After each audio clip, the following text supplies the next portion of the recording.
Welcome in. I've gotten some requests to share some of my textbooks that I use, so here we go. So I like using the BRS series. The BRS series is a series of books. First of all, let me give you some context. I use a lot of textbooks, right? I use a lot of textbooks for studying for medical school, and that's because I like to find something that aligns with the way I'm learning at the moment. When teachers might be teaching and it might be very confusing, I go to a textbook that makes it simple for me to understand. I don't have to read the entire textbook, but at least I find some things that make my life easy, and I'll share that with you. I use the BRS series a lot. They are really good textbooks for summaries. They're not good to start, but they're good to finish with. Embryology, all of them are good series. The Time is also actually my best atlas and actually best textbook. There's the Time series. There's one for head and neck. You have the two editions, first and second edition. This is the one I like to use more, the second edition. So they have one for head and neck, they have one for internal organs, they have one for musculature. So 200 level, I use the musculature version. Where it's down here. Yeah, this book was my favorite book to use.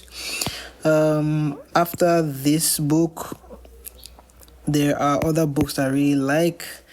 I just have this pathology textbooks there, and pharmacology, just for the future's sake. I've not really used this Wilson textbook, but it's there just in case I need it. I won't really show you the books that teachers use. I'll show you the books that I like to use. So I got this pocket histology just to have an idea of the cross sections. This helps me see what each thing looks like, so that when it's Viva time, I can get better ideas. It might not be all that effective yet, but at least it helps me to visualize the slides better. Harper so far is the best for biochemistry. It's long. I don't read it all the time, but when I do, it makes sense. Of course, I use Visidivan too, but not as much as I would like. Anatomy and biochemistry viva questions. I have not used this book as much as I would like. I know that there are a lot of really good questions, and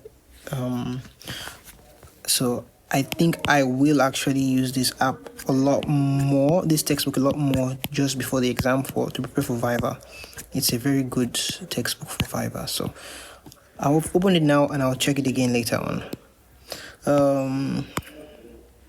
Those are my major textbooks, honestly. Clinical oriented embryology, I cannot underestimate this textbook. It made my life very easy in embryology. I understood embryology for the very first time.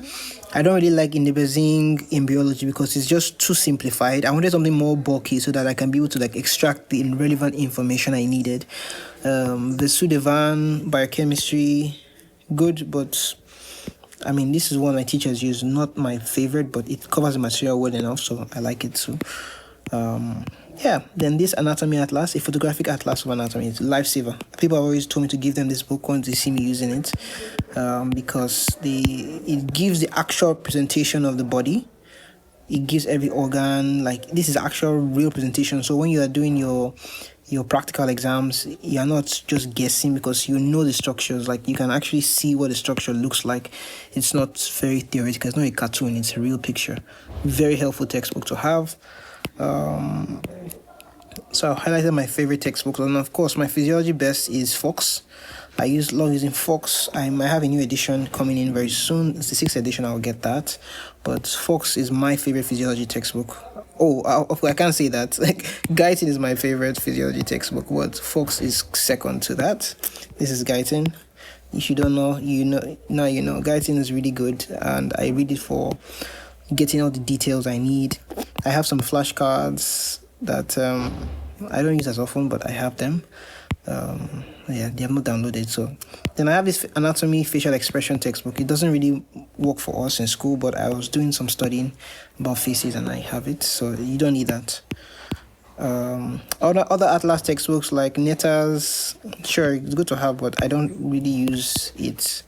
I don't use it often. After all of that, I have this book, Biochemistry for Dummies. That's the way I started biochemistry. Gencoria helps me a bit, but not as much. Biochemistry Free for All is also a really good textbook. It's a free textbook online that I got that is helpful for me. And yeah, those are my major textbooks. I really don't use Semboligan as much. I really don't like Sembol. Some people really like Sembol. Chariza, I have it, but Chariza is not my favorites. If I was to, you had to hold me at gunpoint and say I should pick only one textbook, I would actually just quietly pick Gray's Students Anatomy for anatomy. It just gives me a good summary of everything, and I feel like I understand the way Grace does it. Me and COA were not that good friends, but for some specific details, I can go there. So those are the textbooks I use. If you have any specific questions, you can ask in the comments. But honestly, I use a lot of textbooks, not because I want to be stuffy, but just because some books help you understand concepts better than other books. And being able to switch between the books that work for you for each topic is best. So I just have them all so that if something is not sticking, I go somewhere else and find the solutions I need. So recap, BRS, very good for summaries. I use Time for my atlas, and I also use this anatomy photographic atlas to study. And then I like Fox, and I like Guyton, and I like Gray's Anatomy, and anything else anatomy, I just pick and choose from the topics I have to do. Okay, then of course biochemistry, you know what I like in biochemistry: free for all, biochemistry for dummies, and the other one. So thank you for listening, and may your studies be fruitful.